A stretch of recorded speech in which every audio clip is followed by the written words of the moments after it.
Hola, ¿qué tal? Muy buenas tardes a todos. Bueno, un gusto estar compartiendo con ustedes. El día de hoy vamos a iniciar con nuestro podcast en el que vamos a estar hablando de diferentes temas de radiología oral y maxilofacial, pero sobre todo nos vamos a estar enfocando en tener pues invitados muy importantes que hacen investigación y bueno, directamente ellos nos van a hablar de un artículo en particular y bueno, del mismo proceso de investigación que hicieron, los resultados que fueron encontrando. Y bueno, todo esto lo queremos hacer no de una manera tan formal, aunque obviamente siempre con toda la profundidad y todo el contenido que requiere, pero queremos que sea más como una plática de amigos en donde podamos todos aprender y podamos difundir el conocimiento. El objetivo de este podcast, bueno, básicamente tenemos tres objetivos. En primer lugar, poder acercar más la investigación que ya se está haciendo, pues a todo el público en general. A veces vemos que los artículos no se leen o no muchas personas las leen, entonces queremos, bueno, que pueda tener una difusión mayor. Eso es el primer objetivo. En segundo lugar, queremos también promover un poco la investigación. A veces tal vez nos puede quedar la idea de que la investigación es algo muy complejo, muy complicado, y bueno, ciertamente tiene su rigor, su estructura que debemos de seguir, pero la verdad es que se puede hacer, ¿no? Entonces también es eso, poder ir conociendo cómo es este proceso y cómo podemos apoyarnos también en personas que ya han hecho una investigación, pues para poder realizar nuestras propias investigaciones, ¿no?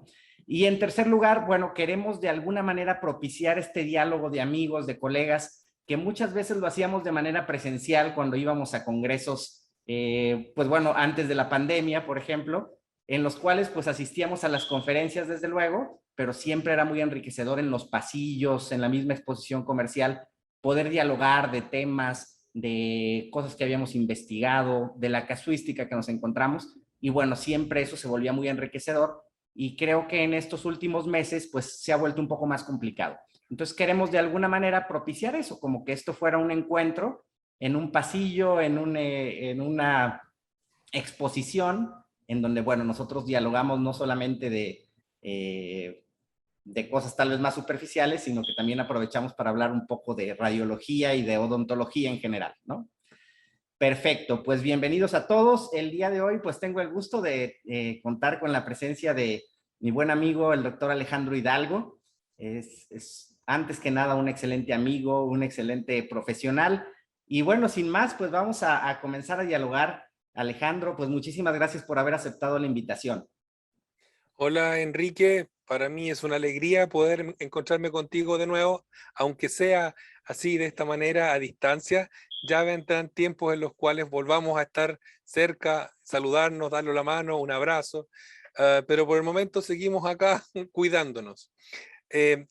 También es muy agradable juntarnos de esta manera a conversar de artículos científicos, que no es muy frecuente. Tal como tú dijiste, uno hace una investigación, publica un artículo y no sabe si alguien lo está leyendo, quién lo está leyendo, ¿cierto? Y conversarlo de esta manera, yo creo que hace que sea más accesible y tal vez motive a más personas a trabajar en esta área. Claro, sí, esa es la idea. Me parece que eso es lo importante. Hay muchísima investigación y muchas veces pues no se aprovecha, ¿no? Entonces, Mm. bueno, la idea es poder llegar a más personas de esta manera, ¿no? Que seguramente va a ser así. Y bueno, no sé si pudieras platicarnos un poquito de tu trayectoria. Bueno, pues para los que no te conocen, que, bueno, muchas personas ya te conocen, ya en esta área tienes pues un buen reconocimiento, pero bueno, sabemos que eres odontólogo, pero no sé si nos puedes platicar un poquito de tu trayectoria. Sí, mira, yo soy odontólogo y especialista en radiología oral y maxilofacial por la Universidad de Valparaíso en Chile. En estos momentos trabajo a tiempo completo, soy profesor asistente de la Universidad de Talca. Em, la investigación, me picó el bichito, como decimos acá, por la investigación cuando empecé a trabajar en la universidad y pensé que era importante para ser buen profesor universitario el avanzar en el área de la investigación, por lo que hice un doctorado en radiología oral en la Universidad de Manchester, Inglaterra, entre el 2011 y el 2014. Y, y posterior al doctorado volví a Chile, en donde me reincorporé a mi universidad y actualmente estoy de director de la especialidad en imagenología oral y maxilofacial en la Universidad de Talca, y también soy el actual coordinador de todas las especialidades y posgrados de la Universidad de Talca. Eso muy en breve, hicimos un recorrido como 10 años en un minuto. Ok, perfecto. Oye, Alejandro, entonces creo que ahorita tu tiempo está bastante complicado, ¿verdad? Entre tantos cargos, tantas ocupaciones en la universidad. Sí, ha sido bastante complicado, sobre todo cuando los nombramientos ocurren a mitad de año y uno no tenía planificadas esas horas. Entonces, de pronto hay que hacer aparecer horas de la nada. Entonces, hay que aprender un poquito de magia, diría yo. Claro, no, buenísimo, pero qué bueno que lo estás haciendo y bueno, estoy seguro que lo vas a hacer muy, muy bien. Eh, pues muchas gracias. Oye, y platican, bueno, el día de hoy vamos a hablar de un artículo en particular, es la idea de estos podcasts. Entonces, si nos puedes compartir un poquito del artículo del que vamos a hablar el día de hoy, el título y un poco de dónde surgió. Me gustaría también ver como el proceso, ¿no? O sea, cómo Sí, surgió la sí. idea de hacer esta investigación en particular.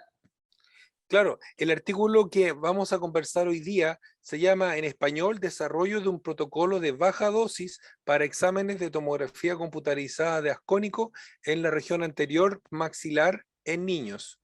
Y este artículo surge cuando me voy a Inglaterra. Cuando me voy a Inglaterra el año 2011, a principios del 2011, em, el profesor que iba a ser mi profesor guía, el doctor Keith Horner, estaba liderando el grupo Sedentec CT, que tiene mucho que ver con protección radiológica, con tomografía computarizada de ascónico, con investigar en detalle aspectos de las indicaciones, los usos y también la relación con el uso racional de las radiaciones ionizantes. Entonces, llegué allá un día, el día lunes empezaba mi doctorado y el día viernes inmediatamente anterior era la última reunión de esto. Entonces, mi profesor, el doctor Keith Horner, me pasó una copia no oficial de este documento para inspirarme en mi proceso de desarrollo de mi doctorado. Y entonces, de ahí ese documento tenía mucho contenido, pero además muchos cabos sueltos que tenían que ser solucionados. Entonces, había muchas ideas ahí para desarrollar y yo, gracias a eso, al estar en Manchester, en la cuna del proyecto Sedentec City, había muchas cosas que hacer y fue relativamente sencillo encarrilarse a trabajar en las áreas que yo desarrollé. Ok, perfecto. Y la verdad es que se me hace súper interesante porque, bueno, el uso de la radiología y en específico, ¿no? De la tomografía con BIM, pues bueno, se ha popularizado en los últimos años con muchas ventajas, desde luego, ¿no? Todas las aplicaciones que hay en diferentes áreas, pero sin duda, bueno, hay que ser cuidadosos porque pues es radiación ionizante, ¿verdad? Entonces, y más cuando Claro, hablamos de niños, ¿verdad? claro, claro. Entonces, me parece que es muy interesante revisar. Sí, sí me había tocado ver algunos artículos, pero más enfocado a tomografía, pero en adultos o por aplicaciones, pero no específicamente en niños. Entonces, me parece que está muy interesante este artículo que hiciste. Claro, es específicamente ese aspecto de preocuparse por las dosis y desarrollar un protocolo de baja dosis, específicamente en niños, es lo que le daba en esa época. Estamos hablando de un artículo que publicamos el 2015, ¿ya? Entonces, en esa época no había nada respecto de este tema y por lo tanto, como estos eran estudios de doctorado, la idea es siempre hacer cosas que no se han hecho antes. ¿Te fijas? Entonces, en esa época era muy novedoso el tema y sigue siendo igual de importante. Sí, claro, claro, desde luego. Sí, y pienso que sobre todo hay que encontrar el punto justo, ¿no? Para utilizar este tipo de tecnologías. O sea, creo que a veces se va uno a los extremos. Hay quien quiere hacer tomografía y hacer todos los estudios en todos los casos, y al contrario, hay otras personas que no quieren usar nada de radiación ionizante, pues porque por el riesgo que puede haber. Y creo que ninguno de los extremos está bien, ¿verdad? Pueden Eh, representar mucha sí, ayuda, ¿no? sí, 100% de acuerdo. Mira, cuando yo volvía a Chile, al principio el hablar de protección radiológica era lo que tú decías, un extremo. Me sentía como considerado como el extremista de no a las radiaciones. Y en realidad eso fue bajando y pasó con el tiempo. en la medida que se fue entendiendo que la protección radiológica, que es el tema que a mí me ha permitido desarrollarme, es la protección radiológica es compañera de las buenas prácticas. Entonces, entonces es justo el equilibrio, cómo yo obtengo el máximo de información con el mínimo de irradiación para el paciente, pero sin perder información, sin perder información. Entonces es una compañera de las buenas prácticas, no es la enemiga de las radiaciones, ni el otro extremo de tomar radiaciones a todo el mundo. ¿Ah? Eso. Excelente, excelente. Genial. Oye, y en este proceso de hacer la investigación, ¿cómo fue? O sea, sobre todo para las personas que no han hecho una investigación, o sea, ¿cómo se inicia? Fíjate, el otro día me tocaba platicar con la doctora Dals Hernández, bueno, pues una muy buena amiga que conoces Sí, sí. perfectamente, eh, y ella, bueno, hace mucha investigación. Y ella comentaba, me llamó la atención eso, que hay cosas que a ella no le gustan en ese proceso de investigación. Ella es muy práctica, le gusta analizar pacientes, o sea, le gusta hacer una parte del proceso, pero hay otra tal vez un poco más, de algunas revisiones, de la parte más rígida, o ¿cómo lo diremos? Más Sí, rigurosa, que la verdad se le hacía pesada. Y comentaba que, bueno, ella lo que hace, pues, es hacer un equipo, ¿no? Entonces, claro. no tienes que hacer tú todo, a lo mejor hay cosas en las que tú eres mejor que otro. Entonces, bueno, de eso me gustaría que platicaras un poquito. ¿Cómo armas un equipo de trabajo o cómo es el proceso de hacer un artículo? Sí, yo creo que una de las cosas características que tiene que tener alguien que quiera hacer investigación y publicar es una motivación y una motivación interna, ¿ya? A mí me gusta la investigación y bueno, la universidad me exige investigar, pero yo lo hago con gusto, aunque no me lo exigieran. Eso yo creo que es muy importante, estar motivado. Otra cosa es la resiliencia, es decir, em, el hecho de para tratar de sobreponerse a la adversidad, porque en investigación pasan mil cosas que nosotros no planificamos. Eh, de pronto nosotros queríamos hacer algo y no resulta como nosotros queríamos, no resultan los tiempos, hay que ocupar el plan, cambiar a plan B, plan C, etcétera, y yo creo que eso es fundamental. Eh, Otra cosa también es tener conocimiento sobre metodología de la investigación y además trabajar con personas que manejen los aspectos de la investigación propiamente tal. En el caso del paper del que vamos a hablar, yo tenía de guías a mi supervisor, que era doctor en radiología, y tenía una supervisora que era doctora en física médica. Entonces tenía muy buen apoyo para poder trabajar en cosas que para mí eran desconocidas inicialmente. Yo tenía las ganas, la motivación, la dedicación exclusiva para trabajar en esto, pero con un muy buen apoyo tanto del área de la imagenología como del área de la física médica. Em, Además, una cosa muy importante para poder desarrollar este trabajo, ocupamos tecnología que está disponible en el Reino Unido. A veces acá en Latinoamérica no tenemos los recursos tecnológicos para hacer algún tipo de investigación, pero en mi experiencia conversando con amigos y colegas de Latinoamérica, a veces nosotros tenemos una parte de la tecnología y ustedes tienen otra en su país. Y entonces yo siempre pienso, Europa hace una investigación del más alto nivel, hablando idiomas distintos cada país.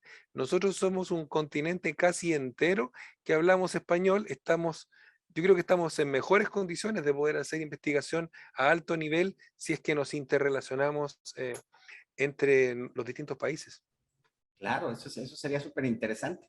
Y además de repente, ¿no? Poder tener como muestras representativas de cada país, porque obviamente pueden cambiar las cuestiones, ¿no? Por la misma cuestión racial, y bueno, muchísimos aspectos que influyen. Entonces, Claro. puede ser bien interesante, definitivamente. Claro, ahora cuando se arman los equipos es muy importante conversar antes de tener los productos, de cuáles van a ser los roles, tal como tú decías. ¿Te fijas? Siempre hay alguien que lidera el equipo, ¿cierto? Alguien que supervisa lo que está ocurriendo, ¿cierto? Y hay otras personas que también tienen otros roles aportando desde su área. Es importante porque de pronto se pueden producir malos entendidos, ¿ya? De pronto alguien piensa que, por ejemplo, porque yo operé a este paciente, ¿cierto? Yo tengo que ser el autor del artículo científico, pero la operación es una actividad y el artículo científico es otra. Entonces, si el cirujano que operó al paciente quiere participar del artículo científico, tiene que intentar contribuir de la mejor manera posible a la redacción y a la generación de ese artículo científico. Si no, no es autoría. Y eso está señalado a nivel internacional. Hay un comité internacional de editores de revistas científicas, ¿ya? Que establece que todos los autores tienen que tener un grado de contribución, tienen que aprobar el documento y tienen que hacerse responsables de los contenidos. O sea, si yo soy autor, yo puedo ser capaz de defender todo lo que está escrito ahí. Y dicho de otra manera más simple, yo siempre cuando voy a iniciar un trabajo en equipo para publicar un artículo, les digo, cada autor tiene que ser lo suficientemente autor como para que si falta, el artículo no podía ser el mismo. O sea, mi contribución hizo que ese artículo sea especial, así como la de todas las otras personas, ¿ya? Si a mí me sacan y el artículo era igual, entonces no fui autor realmente. Claro, está buenísimo ese parámetro, ¿eh? Me encanta. Pero sí, definitivamente tiene que ser. Ahora sí que es diferente ser autor como tal a de repente haber aportado un poco, ¿no? Que a lo mejor podría estar ahí en agradecimientos en algún apartado, pero no como autor, ¿no? Tal vez. Claro, claro. Cuando una persona dentro de su trabajo que le corresponde habitualmente, ¿cierto? Produce alguna imagen, algún producto, y ese producto es usado para un artículo, eso es un agradecimiento, ¿ah? Porque no hizo un trabajo propiamente tal en el trabajo. Es importante eso, difundir esa idea. Ok, perfecto. Oye, y en la parte metodológica, obviamente, y de estadística y todo eso, pues bueno, sabemos que es algo que a veces no todas las personas manejan. Ahí tú cuando haces investigación, ¿incluyen, digamos, una persona específicamente de estadística o no? ¿O realmente es alguien del equipo que lo maneja? Sí, yo creo que eso es importante. Para el artículo que vamos a conversar hoy, yo trabajé con una doctora en física médica que manejaba todos los aspectos estadísticos para poder trabajar acá. Y para otras investigaciones que han necesitado estadística, dentro del equipo incluimos a un experto en estadística. Sí, que puede ser alguien que venga de las matemáticas o algún odontólogo que tenga formación avanzada en el área de la estadística. Ok, perfecto, sí. Sí, Eso me parece bien importante porque yo creo que, al menos en mi experiencia, he visto que eso detiene a veces a las personas a hacer investigación.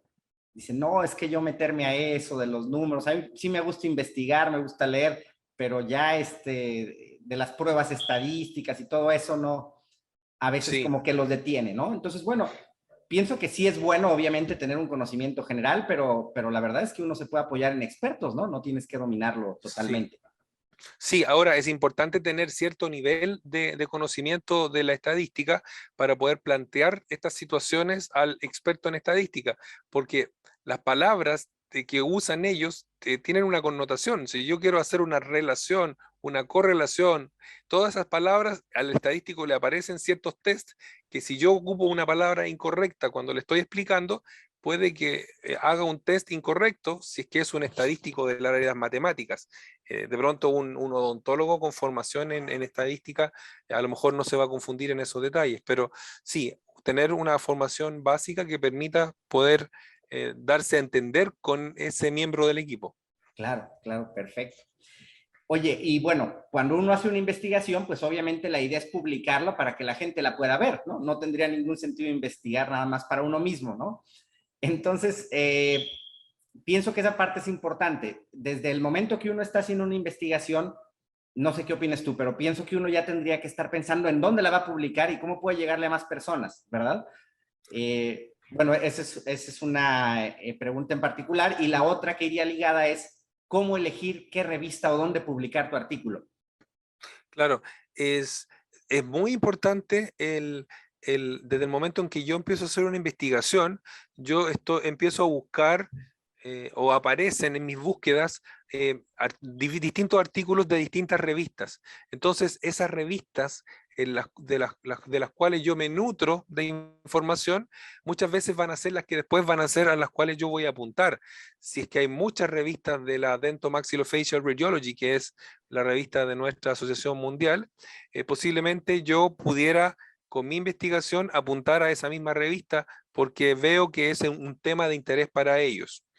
Otra cosa importante también es, si es que yo estoy trabajando un tema que es del más alto nivel, ¿cierto? Tengo que tratar de apuntar al más alto nivel. Y ahí uno revisa las revistas, los factores de impacto, y trata de apuntar a la revista más grande. Esa es una recomendación cuando uno está a un alto nivel de investigación, apuntar a la revista más alta posible. eh, las posibilidades de que a uno le rechazan el artículo son muy altas a ese nivel y después uno va bajando la mira hasta que un artículo pudiera ser aceptado también en una revista del mejor nivel posible. Eso en términos generales, pero también yo diría, nosotros en la Universidad de Talca, en el área de imagenología, también desarrollamos investigación o hacemos revisiones o presentaciones de casos, y dependiendo del tema, a veces nosotros consideramos que ese artículo conviene más publicarlo en español y no en inglés, ¿ya? De pronto nosotros queremos que un tema específico sea conocido por nuestra comunidad en Latinoamérica y publicamos en revistas de Latinoamérica para que tenga visibilidad. En otros casos, hemos escrito artículos que son de mucho interés para nuestra sociedad de radiología en Chile y obviamente decidimos que la revista, el artículo sea publicado en la revista de nuestra sociedad, porque depende de también quiénes quiero yo que les llegue el mensaje que yo estoy obteniendo en mi artículo. Ok, ¿Mm? perfecto. Muy bien. Bueno, pues aquí ya tenemos como un panorama general un poquito de esta parte del proceso, ¿no? Que creo que es bien importante. Y bueno, si te parece bien, podríamos entrar directamente ya a lo que es el artículo de investigación, un poco si nos puedes ir planteando, ¿no? En términos generales, lo que estuviste Perfecto, haciendo. perfecto. Como te comentaba yo, en el contexto en que se genera este artículo es hace varios años, probablemente el 2013, empecemos a trabajar con esto. No había tanta información al respecto, por lo tanto, incluso antes de escribir este artículo, lo que tuve que hacer es una investigación previa para determinar en qué se estaban usando los exámenes de tomografía computarizada en el Reino Unido.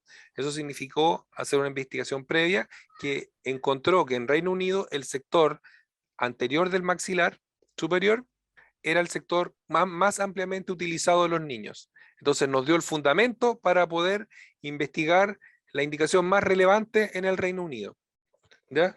Entonces, esto está en el contexto de que las radiaciones, ¿cierto?, son ionizantes, las que ocupan nuestros equipos, y por lo tanto tenemos que ocupar el mínimo posible, como hablábamos antes.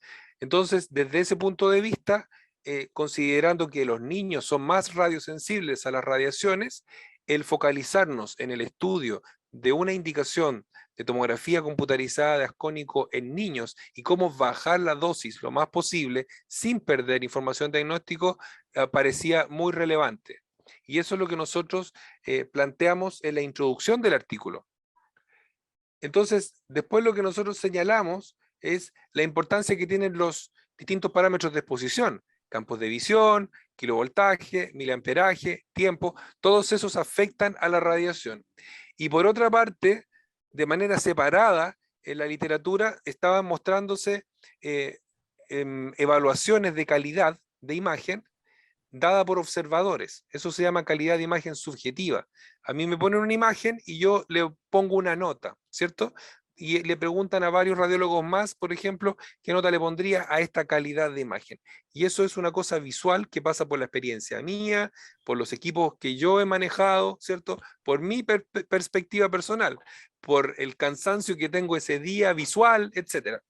Y por otro lado existen mediciones físicas, ¿ya? Y hay literatura al respecto, en esa época había también que buscaban parámetros físicos de calidad de imagen, pero no se había hecho a esa fecha una correlación entre las características físicas de la imagen y la evaluación subjetiva, que es lo que nosotros hacemos cuando evaluamos una imagen. Entonces, desde ese punto de vista fue planteado este trabajo en tratar de evaluar tanto del punto de vista objetivo, físico, como subjetivo, la evaluación de evaluadores, distintos parámetros de exposición de un equipo en particular para poder encontrar cuál es la mejor combinación de parámetros, tanto del punto de vista objetivo como subjetivo, y ver si es que esa combinación lograba bajar las dosis en los pacientes niños. Eso es como el contexto y la introducción del trabajo.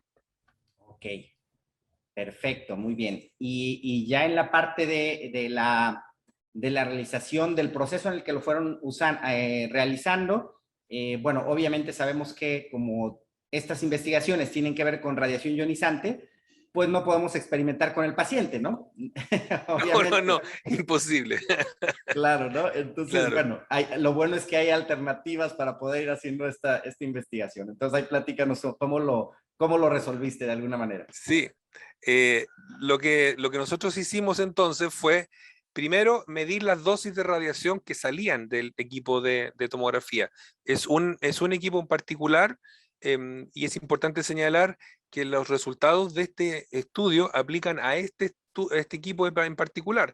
Hay una gama muy grande de equipos, por lo tanto, los resultados se aplican solo a este equipo y se hace necesario nueva investigación si uno quiere llevar estos datos a otros equipos.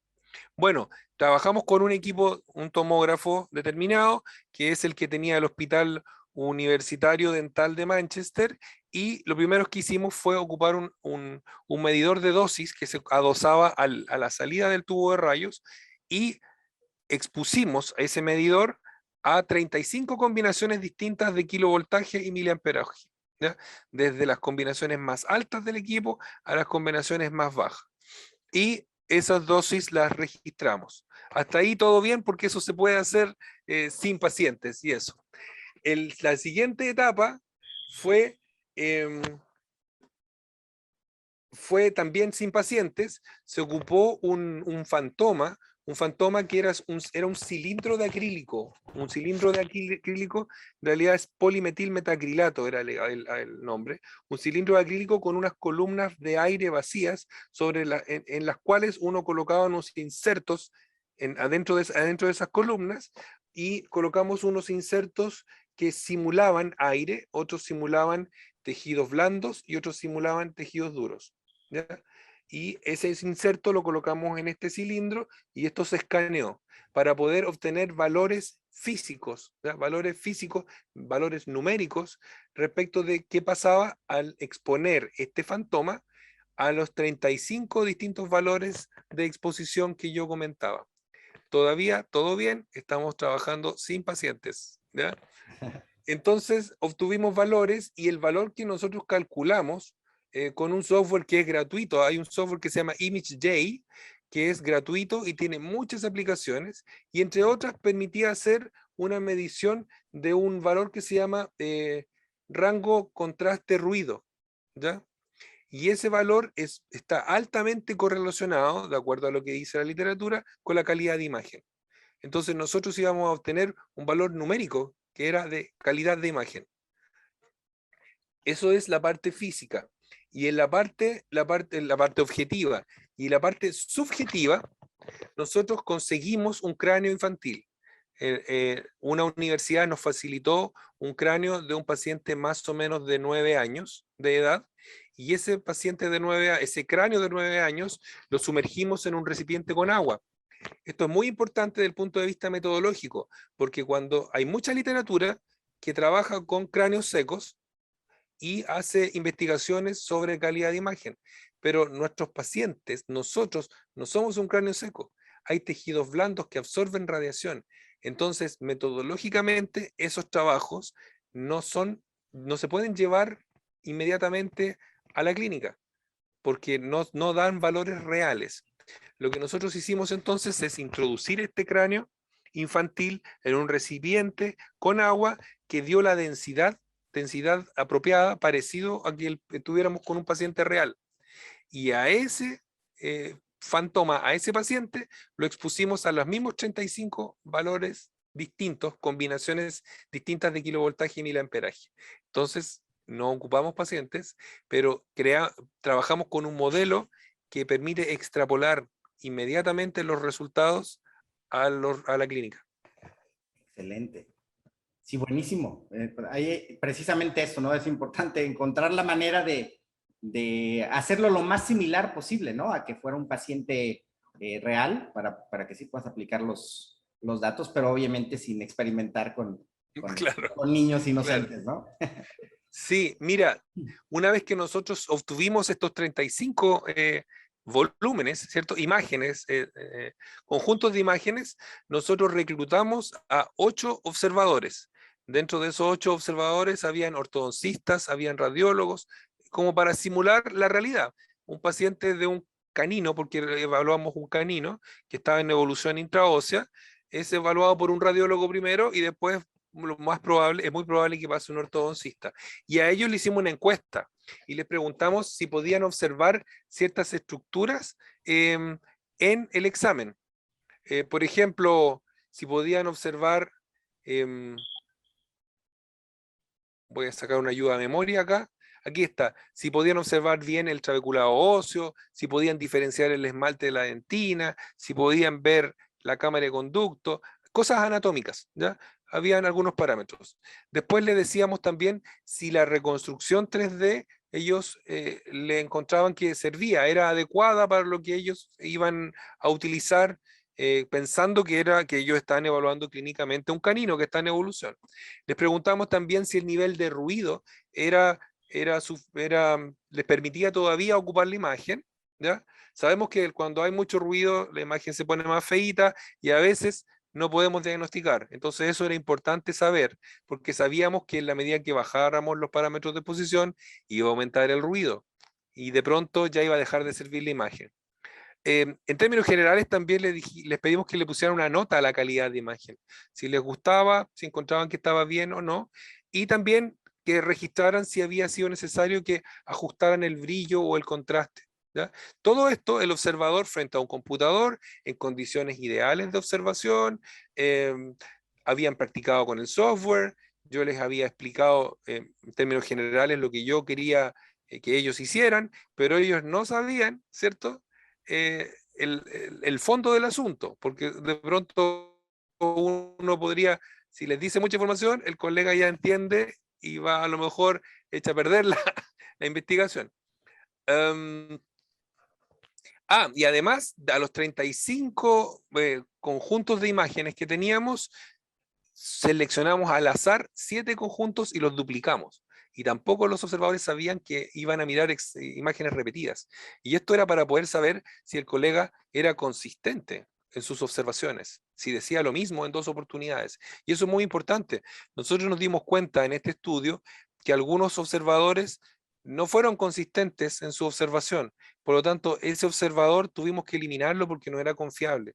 Y eso es parte de la metodología descrita en la literatura que uno debiera hacer cuando trabaja con observadores que no logran un buen nivel de acuerdo intra-observador. ¿Ya? Ok, excelente. Entonces, bueno, así básicamente hicieron ya bueno, todo este proceso, digamos, práctico de ir investigando fue lo que realizaron, ¿no?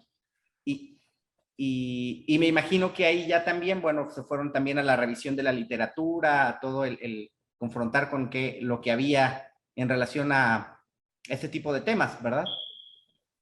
Claro, claro. Sí, esta investigación fue bastante larga, como se puede deducir, porque tiene varias etapas, entonces que tenía que estar completa una y después seguir la otra. Uno de los aspectos difíciles, yo diría, de hacer investigación, en este caso, fue reclutar observadores y tratar de lidiar con los tiempos, que todos tienen tiempos limitados. Trabajar en investigación con pacientes o trabajar con observadores no es fácil, no es fácil. Am, bueno, después de eso lo que nosotros hicimos fue algunas test estadísticos para tratar de cruzar esta información, ¿ya? La información de los resultados que nos daba la observación de los observadores versus los parámetros físicos. Y dentro de las cosas interesantes que nosotros encontramos es que solo uno de los materiales que utilizamos en nuestro fantoma de acrílico, uno estaba relacionado directamente con los valores que nosotros estábamos encontrando en las observaciones de evaluación subjetiva de calidad, que era el material parecido al hueso. ¿Ya? Nosotros habíamos usado hueso, tejido blando y aire para simular cavidades aéreas, ¿cierto? Y solo el inserto relacionado con hueso era el que tenía una alta correlación, que correlacionaba los aspectos físicos con los aspectos subjetivos, ¿ya?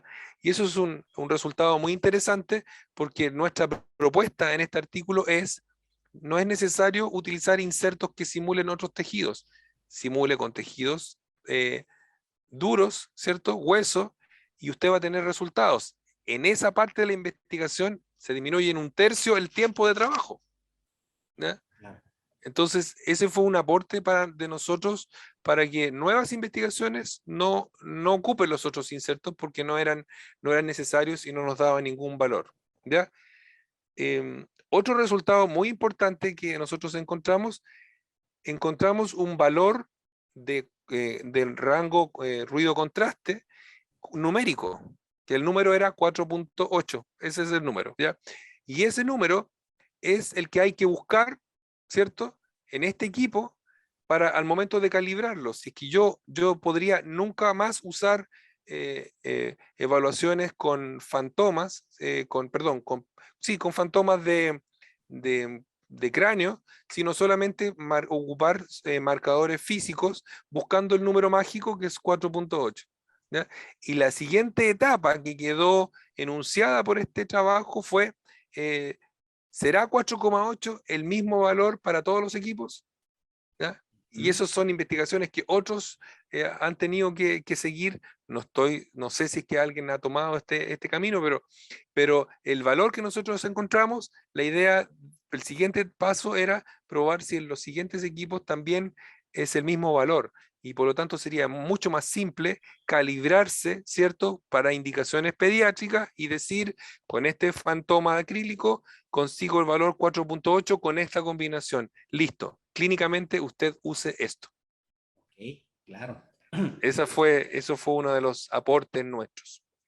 Y otro resultado importante que nosotros encontramos es que de las 35 combinaciones de kilovoltaje y miliamperaje, la mayoría daba imagen de calidad diagnóstica, la mayoría.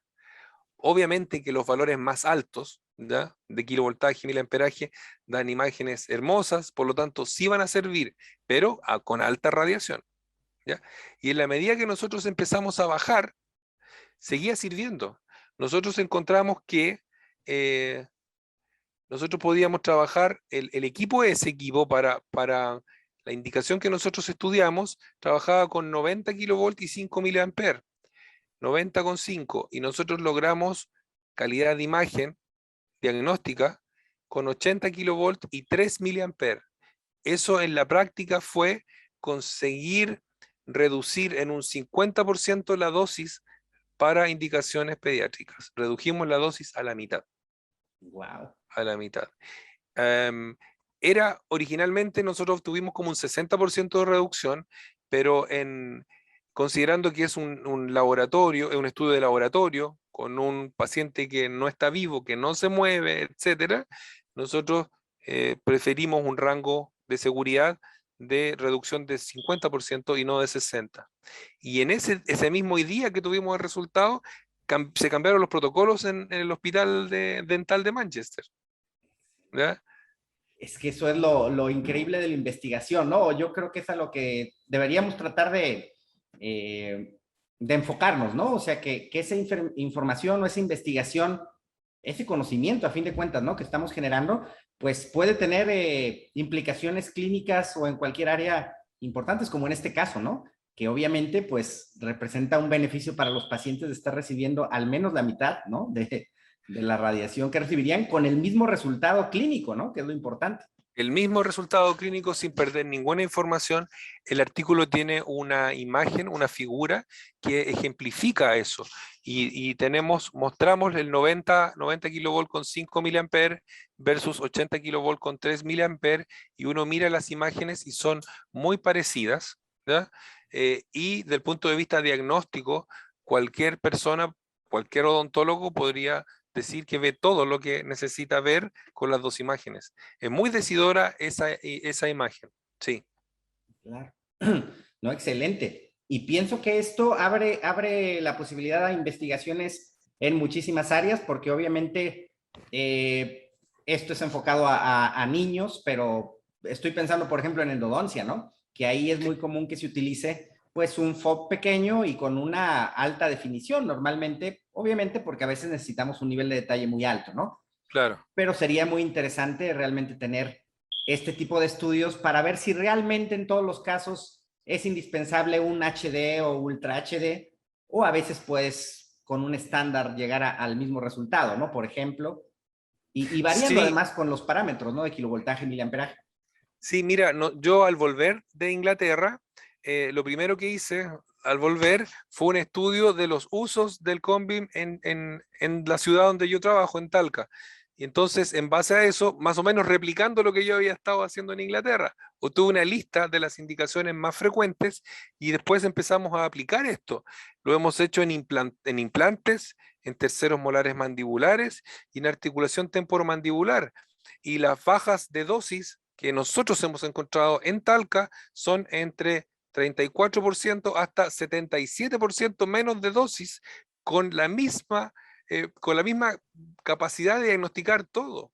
Entonces, ha sido impresionante. Y ahora, cada equipo es distinto, por lo tanto, lo que hay que hacer es verificar en cada equipamiento cuál es el mejor resultado.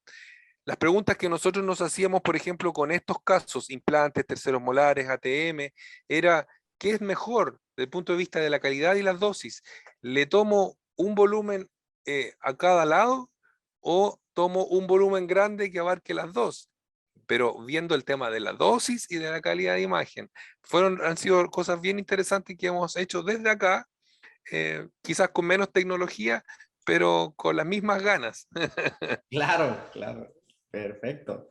Eso es lo bueno. Aquí en Latinoamérica solemos hacer magia, ¿no? Estiramos los Sí, recursos, sí.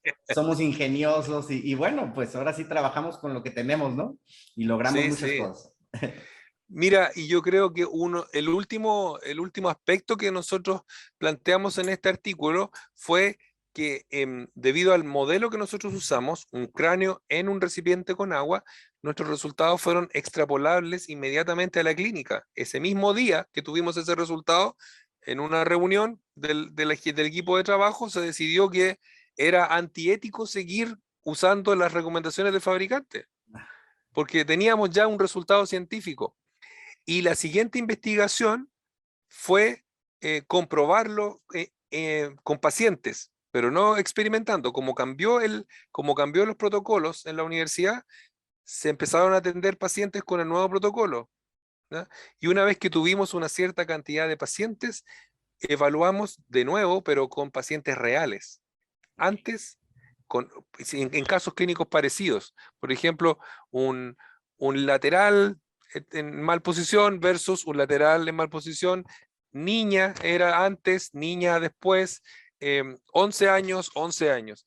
Tratábamos de simular con pacientes distintos, ¿cierto?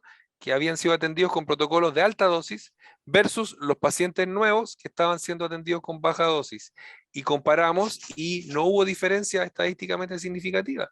Sabíamos que eso iba a resultar, pero era necesario probarlo sin haber experimentado con los pacientes, porque lo antiético era seguir irradiando como el fabricante decía, ¿ya? Así que ahí te conté un poco la historia, la investigación y los pasos siguientes que motivaron este resultado. Ok, no, perfecto. Muchísimas gracias, Alejandro. La verdad es que súper claro y muy interesante, sobre todo este artículo, ¿no? Y me encanta esta parte de que te tocó ver a ti incluso esa aplicación ya clínica, ¿no? que tal vez no Sí. siempre ocurre, ¿no? Hay investigaciones que a veces son pasos intermedios para poder llegar a tal vez un resultado mayor, pero claro que es muy padre para uno como investigador ver que hay un resultado que ya está aplicándose a algo concreto, ¿no? Sí, maravilloso haber sido testigo en ese momento de una aplicación directa de mi investigación en beneficio de los pacientes. Claro, ok. Perfecto, Alejandro. Oye, y como a manera de conclusión de todo este proceso de investigación y del artículo que tú manejaste, ¿qué nos dirías? ¿A qué llegarías como a fin de cuentas con todo? Yo diría, en términos generales, volvería a lo principio, al principio lo que dije, estas cosas requieren de mucha motivación, de una motivación interna, de no hacerlo porque uno está obligado, sino porque de verdad quiere obtener algún resultado y quiere hacer una contribución. El, el- el tener resiliencia, que yo también lo mencioné, es resistir todos estos cambios bruscos de protocolos, mil cosas que fallan y que de pronto lo que estaba haciendo no funcionó. Entonces yo creo que eso es muy importante, el tener las ganas de hacerlo, em, y disfrutar de este camino, ¿no? Para mí, uno de los mejores periodos profesionales de mi vida fue hacer un doctorado. Disfruté muchísimo, ¿ya? Y no lo pasé mal, no sufrí, sino que para mí era todos los días ir a descubrir cosas nuevas, eh, y dar estos pasitos chiquititos que al final, después de varios años, construyeron mi trabajo final, que fueron varias investigaciones. Así que eso, yo creo que el mensaje es que la ciencia es entretenida, se disfruta, se aprende y y se hace aportes al, al- a la sociedad desde este punto de vista. Más aún, yo diría, si nosotros miramos a los países desarrollados, nosotros les compramos productos que son productos de la investigación, el desarrollo tecnológico y científico.